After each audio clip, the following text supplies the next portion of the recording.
ก็ยังหักอยู่เด้อน้องลาสิให้อายว่าบ่หักมันก็ผิดใจยามสิลับตาก็ยังเห็นแต่หน้าใสๆแต่ความเป็นจริงอ้ายควรอยู่มองใดก็หูดีใจเจ้ามีไผมันก็ชัดเจนโพดบ่ต้องมาโปดมาอ้อมมาเว้าดียามเขานั้นอยู่อ้ายก็เป็นแค่คนทางนี้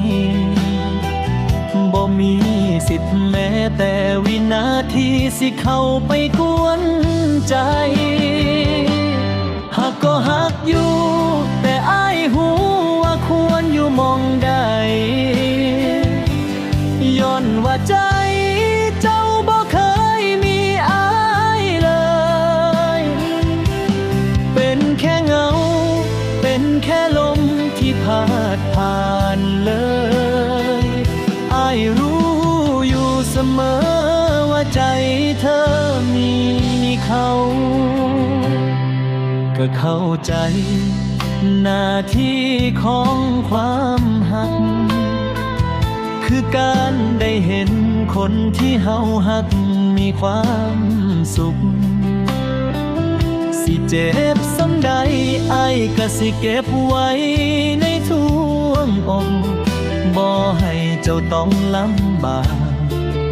บ่ให้เจ้าต้องเป็นทุกข์ย้อนคนอย่างอ้ายบ่เป็นหยังดอกบ่ได้โกรธหรือเครียดแค้นสิเป็นแฟนบ่ได้ก็ขอเป็นคนเคียงข้าง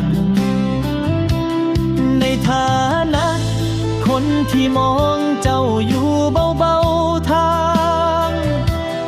ยามเจ้าเหงา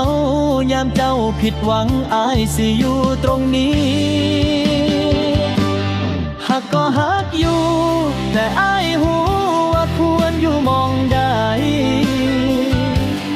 ย้อนว่าใจเจ้าบ่เคยมีอ้ายเลยเป็นแค่เงา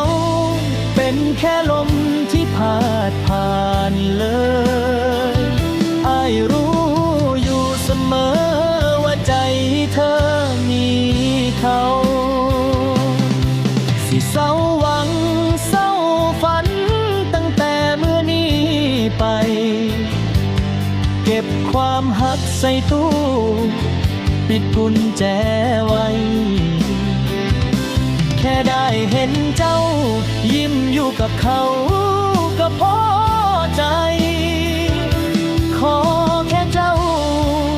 บ่ลืมคนเคยหักก็พอ